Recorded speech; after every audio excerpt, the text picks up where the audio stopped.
everyone, and welcome to A Stitch in Time. Today is Thursday, August 4th, 2022, and this is episode 226. My name is Carol. My Ravelry name is Knits and Pearls, and I live not too far from Vancouver in the Fraser Valley of British Columbia, Canada. I hope you are all well and that you've had a good week or so since we last spoke. I have had an excellent week full of plenty of knitting and lots of other pursuits, and I'm looking forward to telling you all about them. But first, I have some winners to announce for the Year of the Stash. If you are new here and wondering what the heck is the Year of the Stash, first of all, welcome. Thank you for checking out the podcast. And second of all, the Year of the Stash is a year-long make-along which takes place in the A Stitch in Time podcast Ravelry group. There are two components to it, a year-long Year of the Stash chatter thread and also a monthly personal sock yarn club. So you can jump in any time, just pop by the Ravelry group, read the first post in all the pertinent threads, and that'll tell you everything you need to know to take part. So I hope to see you there. All right, winners. So first off is the winner of the July portion of the Year of the Stash chatter thread. I drew from posts 1559 to 1713, and random number generator chose post 1702. That belonged to Amanda B, who is Amanda from Texas, USA, and you have won this bee-themed project bag that I've made. It has this really cute bee fabric inside, and I've also tucked in a little black sheep progress keeper. So congratulations, Amanda. Please send me a private message on Ravelry with your shipping information, including your phone number, which I need for customs, and I will get this in the mail as soon as I can. Okay, and the next two prizes are for the June Personal Sock Yarn Club. So first off, the chatter thread. I drew from posts 2 to 84, and random number generator chose post number 4, which is Sweater Hag, who is Lori from Alberta, Canada. So congratulations, Lori. You have won up to $25 US in patterns that are giftable on Ravelry. So please send me a private message on Ravelry detailing the patterns you would like, and I will get those into your inbox as soon as possible. And finally, the June Personal Sock Yarn Club Finished Projects thread winner. I drew from posts 2 to 30, and random number generator chose post 28. That is Kathy G, who is Kathy from Washington State, USA. And Kathy, you have won this camping themed project bag that I've made. Thought it would be appropriate for the summer, and I've also enclosed a little progress keeper, and this one is also, a sheep-themed one. So congratulations to you, and again, please send me your mailing info, including your phone number, to me via personal message in Ravelry, and I will get this off to you very soon. So I would like to thank, well, first of all, congratulate all the winners, and also thank all of the participants. I am so encouraged to see month after month that the pace of this make-along is just staying busy, and I just love seeing, oh, sorry, noisy motorcycle is going by. I just love seeing all of the things that all of you are making. I love to see all the chatter back and forth. So thank you all for taking part in that. Before I show you what I've got on the go for August, I have some finished projects to share with you. 3 of them, in fact. I worked very hard to finish up some projects that I'd had on the go. I really wanted them out of the way before August began. One of them took me a couple of days into August, but I was able to finish all 3 of them, and now I've cast on some new things that I'm going to share with you. But first, let me show you what I finished. First up is this pair of socks that I have knit for our daughter-in-law for her birthday way at the end of December. So I am well ahead in the gift knitting department. This yarn is Knit Picks Felici, and this is the Under the Sea colorway. I decided I had some Knit Picks Stroll, or it actually was still called Essential. That's how old my stash was. In the Ivy colorway, and I thought it matched really well, and so I put that in for this traditional heel flap. Did I do an eye of partridge? Yes, I did. You can see the texture there. So this is my usual top-down vanilla sock, 2x2 rib, 64 stitches in this case, has a rounded toe. My daughter-in-law, her feet are a little smaller than mine, so I didn't even have to do as much knitting as I do for my own socks.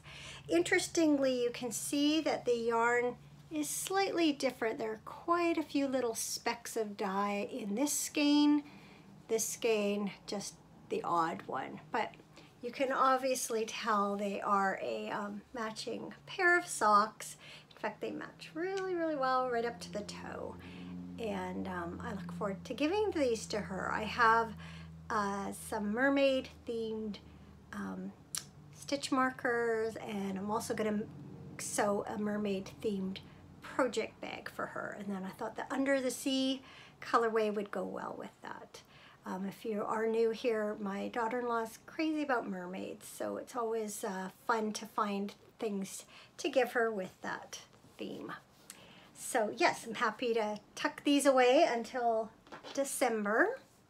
And I've been thinking about making our other son's girlfriend a pair of socks. So I have to sort of give some thought to what colorway I want to use for those. My other finished projects are both sweaters. The one that I am wearing, yes, it's cool enough to wear a sweater today. More about that later. And my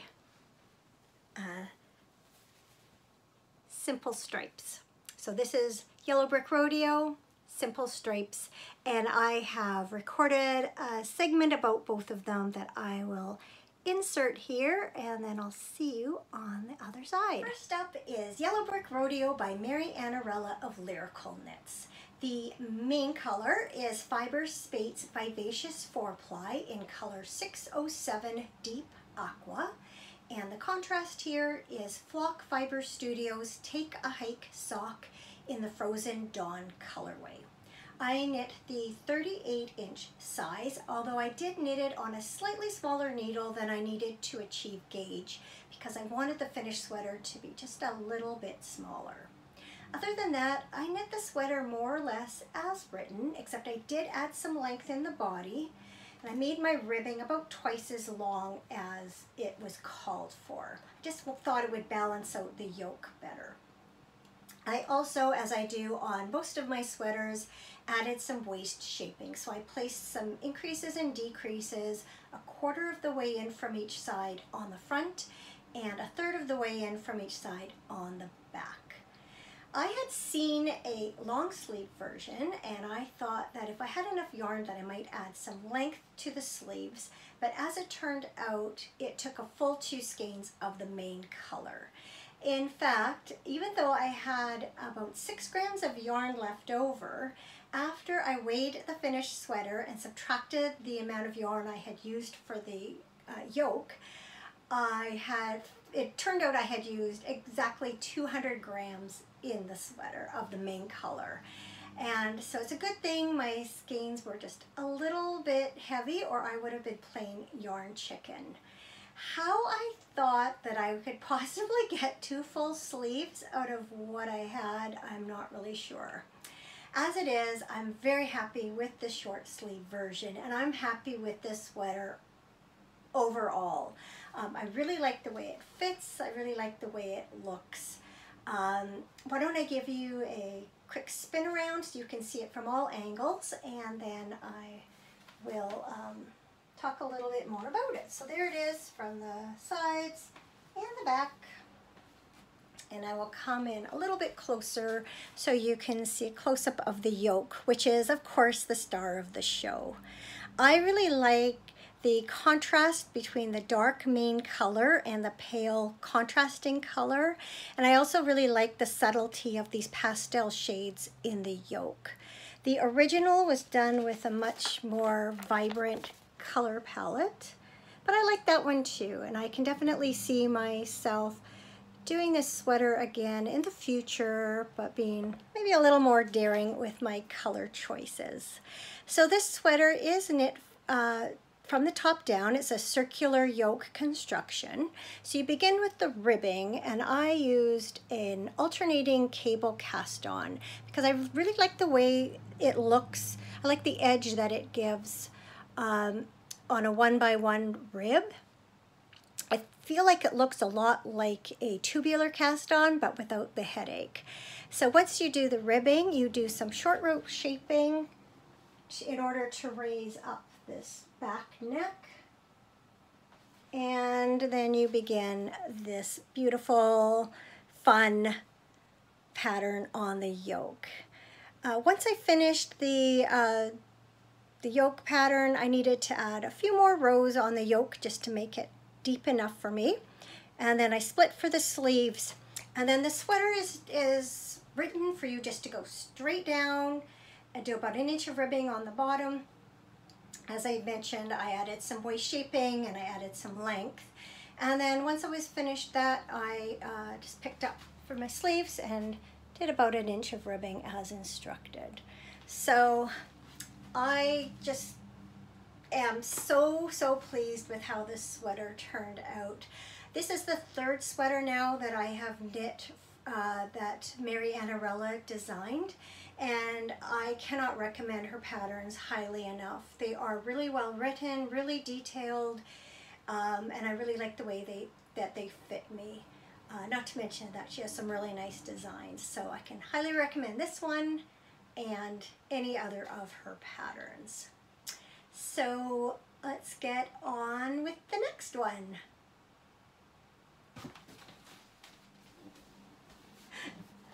I have always wanted to do that, so I hope it worked.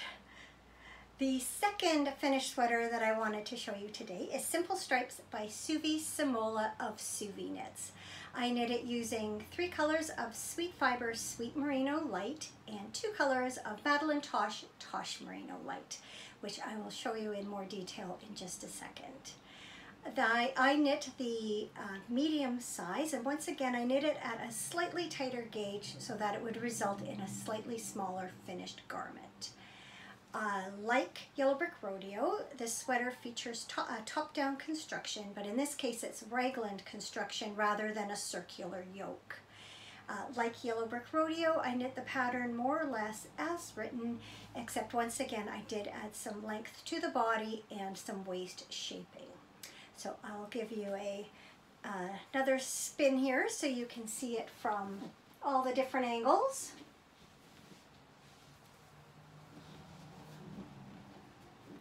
And now I'll come in a little bit closer so you can see those yarns better.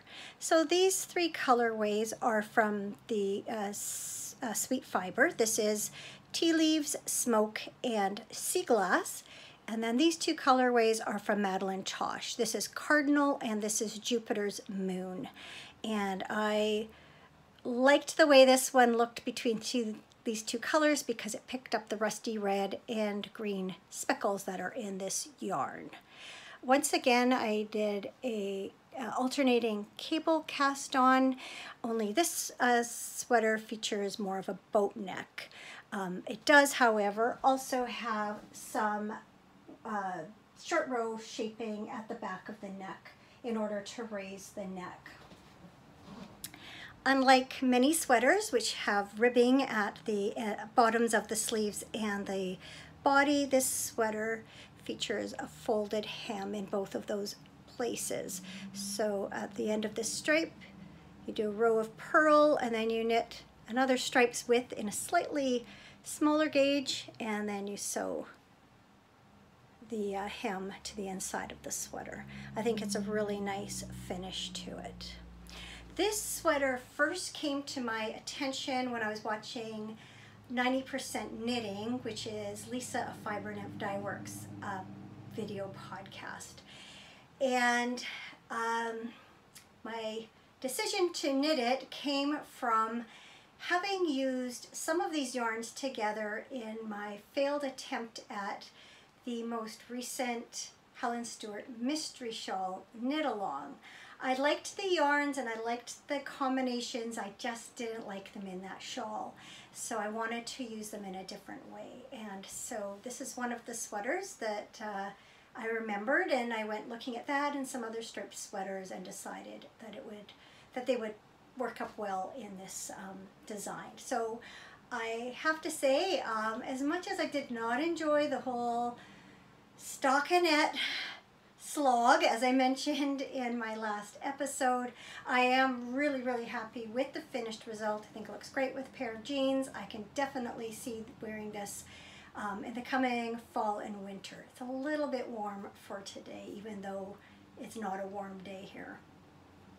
One other thing that I just wanted to mention is that the way that this sweater is constructed, they do teach you a method to have sort of jogless stripes. And initially you change colors for the stripes at the center back. And then once you split for the yoke, or split for the body and the sleeves, you're supposed to adjust that beginning of round and have it down one of the side seams. I decided to keep it where it was, and I'm actually quite pleased with my jogless joins. You might be able to see it a little bit, but I think it's not that noticeable, even though it's running down the center back of the sweater. So I was really pleased with how that worked out. So yeah, I guess just all I can say once again is that I thought the pattern was well written. I like the way it fits me, like the way it turned out. I would definitely try another Suvi Simola pattern in the future. This is the first one that I've knit. So there you go, a tale of two sweaters. I am ridiculously pleased with how that spinning transition bit worked out, but I have to tell you what was going on behind the scenes. So it took me a number of takes to get it right, and I was doing it on an empty stomach. So the more I spun around, the more dizzy and nauseous I was becoming. And even though I've had something to eat since then, I have to confess I'm still feeling a little bit green around the gills. But you know what? It was totally worth it.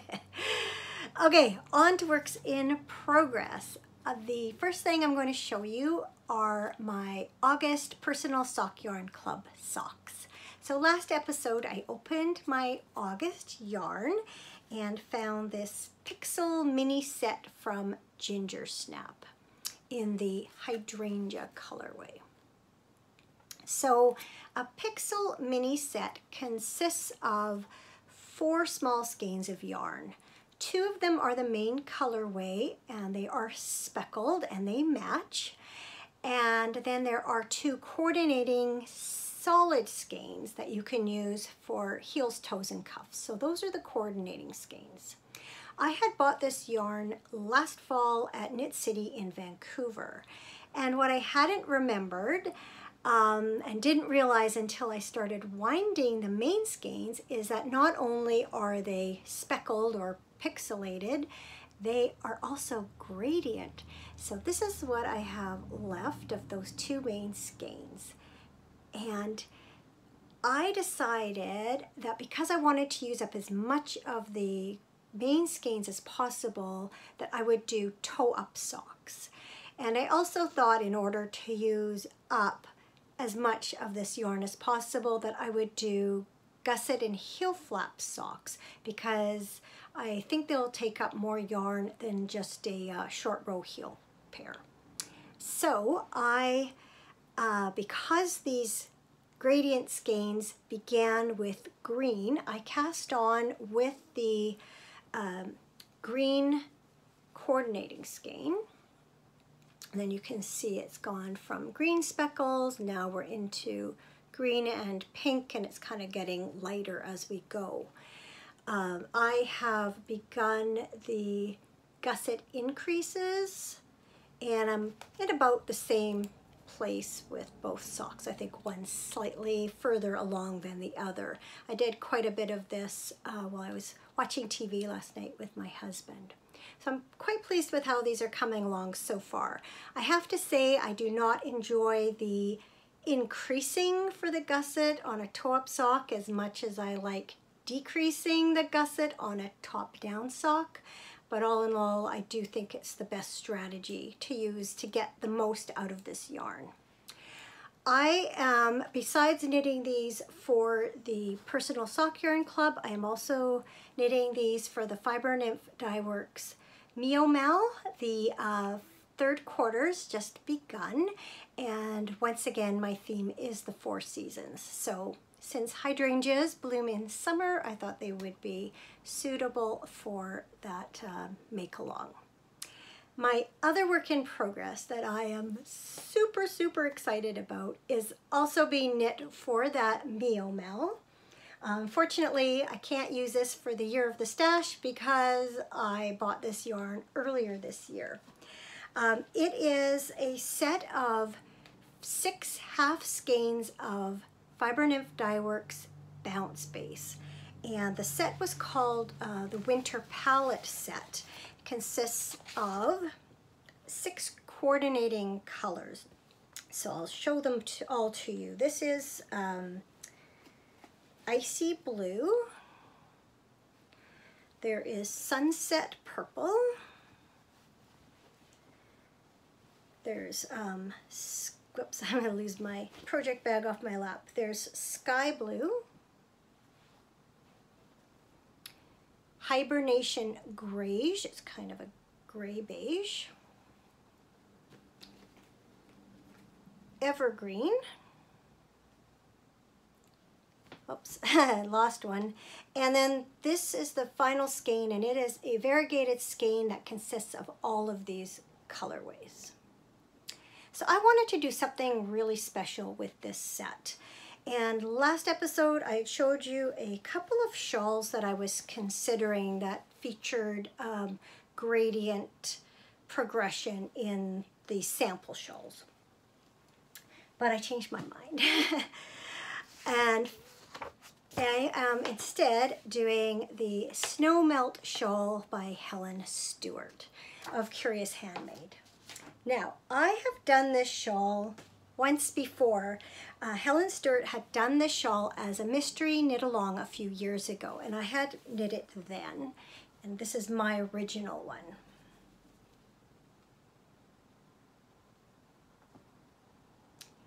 This is one of my most favorite shawls that I've ever made, but I always thought that I would like to knit it again in the future and have more control over where I would place the different yarns. Because this was a mystery shawl, I didn't have that same control.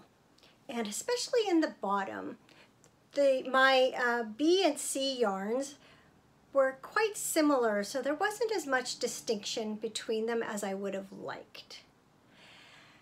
And so I thought this way I would have control over where to put the 6 colors, because even though this is a 3 skein shawl, 3 different colors, I have the same amount of yarn, so I thought, why wouldn't it work with 6 colors? The only thing is that I have to make sure that I have enough of each color to put where I want to put it. And I am patting myself on the back because when I did my original project, on my project notes, I noted how much of each colorway I had used in each of the 5 clues. And so the other night I sat there and arranged and rearranged all these different colors until I finally settled on which one would be A, B, and C, but then I named the last three D, E, and F, and where they would all go. And I cast it on yesterday, and I've got about, I think, 10% or so done. So this is what I have so far. So I started with the icy blue. I did the next bit with the icy blue and the variegated skein. And now I'm alternating the icy blue with the sunset purple. So I think this is going to be a really fun project. And I just can't wait to get to the next section and see how those yarns look. For the second part, which is this, or the second clue, I guess. So I have the rest of this part to do with the purple and the icy blue, and then this next part is clue 2. So I'm going to do the lace part in the hibernation grayish, and then the little stripes with the evergreen. At least that's my plan at the moment. You never know, I might change my mind, but that is what I'm intending to do. So hopefully there's a fair bit more progress on this the next time that I record. All right, that is it for all the knitting this week. There has been lots going on around here since we last spoke. As I mentioned last episode, my husband and I were going to have a bit of a staycation. He took Thursday and Friday off, and then we had a long weekend here in British Columbia. The Monday was BC Day. And so we had like a 5-day staycation. The first day was the 28th of July, which is our wedding anniversary. And so we decided just to have a lazy day at home and then go out for a really special dinner. Thanks to everyone who did wish us anniversary wishes, who wished us a happy anniversary. Thank you so much. It was a happy anniversary. We had a really nice lazy day, as I said, and then we went to this really nice restaurant that's known for their seafood, and we decided that we were going to share this seafood platter that had a whole crab, had a lobster tail, prawns, mussels, clams, and some vegetables and rice. And it was delicious, and you would think it would be really filling, but it wasn't. We had ordered also just a Caesar salad to go along with it. We didn't even eat all of that. But it was a lovely, lovely dinner. We had a nice bottle of wine to go with it. And then partway through our dinner, our server brought us a gift card that somebody had dropped off for us. And we knew it had to be either one of my sisters or one of our kids, because they were the only ones who even knew we were going, and we hadn't even told some of them till that day. So I have my suspicions of who it might be, but I don't know for sure. In any case, it was just a lovely surprise. Made the dinner even more special. So the next day, we decided to explore some local wineries. We hadn't realized just how many were really close to home between us and the next city over. And so we went to one fairly close to home first and had lunch there and did some tastings and bought some wine, and then we headed into Abbotsford, which is the next city over, closer to Vancouver, and we went to 2 wineries there. And so we just had a lovely time and picked up some new bottles for our traditional Friday night appy nights. If you've been watching for a while, you know that pretty well every Friday night we have a commercial bottle of wine and appetizers for dinner. The rest of the week, we just drink the stuff we have made. You know, it's at the, not a U-brew, but that type of thing. So yeah, so we're really had a nice day. Mind you, driving in west towards Vancouver, we realized how slow the traffic was coming out of Vancouver heading into the interior of the province, because it was Friday of a long weekend. We hadn't really thought of that, but we just took some sort of back roads home and didn't get back onto the freeway until the traffic was moving smoothly again. Then we came home and, oh, we ended up going out for dinner that night too. Went out for Mexican.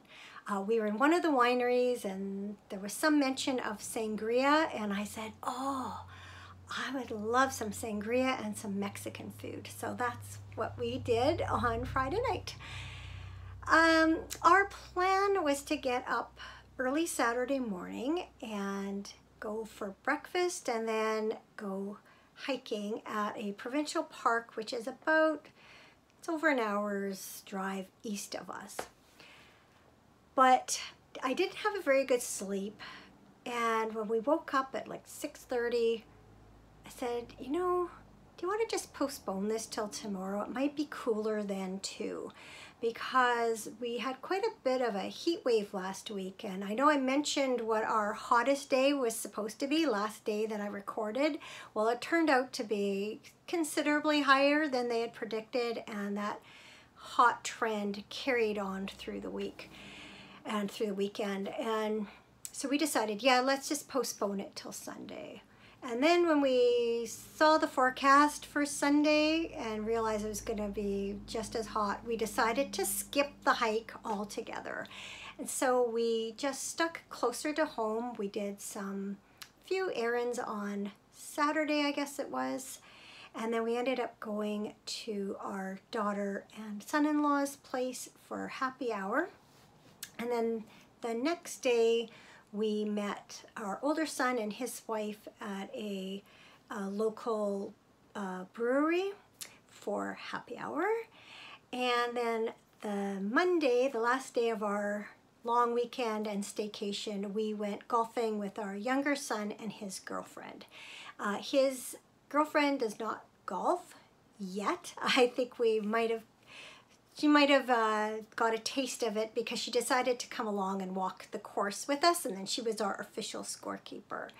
So we went golfing, and then we stopped at a pub on the way home to have a drink and a bite to eat, and happened to run into one of my sisters and her husbands. They came in just not long after we sat down. So we ended up having a nice visit with them too. So all in all, it was just a fantastic long weekend staycation.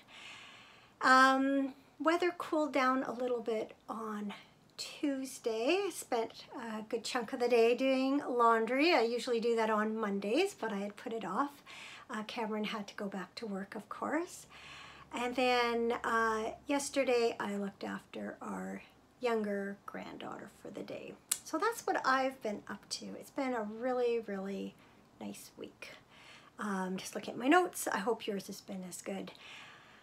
My something good is that we have a bit of a breather today. It started raining yesterday evening and rained all night, and today has been considerably cooler than it has been. And even though it's supposed to heat up again tomorrow, or beginning tomorrow, this has been such a respite from that hot weather. I've opened all the windows, I've let the fresh air in. There was a really nice breeze earlier today that was just, you know, airing out the house and cooling things down. So even though I know the summer weather and the hot summer weather is coming back, this has just been such a nice break from it. I don't mind sunshine. In fact, I quite love sunshine, but I prefer low to mid 20s Celsius, not 30, 35, 36, 38 plus humidity the way we've had it. So yes, I'm just enjoying the coolness of today while it lasts, because I know it's not going to. But it was good to have the lawns and gardens just get a really good heavy rainfall on them, and that'll help sustain them through the next heat wave. I know this year there have been many places that have experienced heat waves, and of course now fire season is taking place. I know there's that big one down between, like on the Oregon-California border. We've had a number of them sparked here in British Columbia, including one right across the river from Lytton, which is the small town that burned down entirely late last June.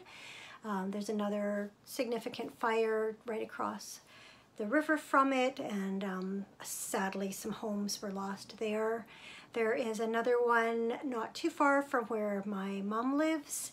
Her very good friend's ranch is in the direct line of this fire, so crossing fingers that that the fire does not reach there and that no structures and such are lost. There are several other significant ones burning in British Columbia that have also affected homes. So I really hope it's not as bad as last year, and hope that the little bit of hot weather and rainfall has been a bit of a reprieve for those firefighters.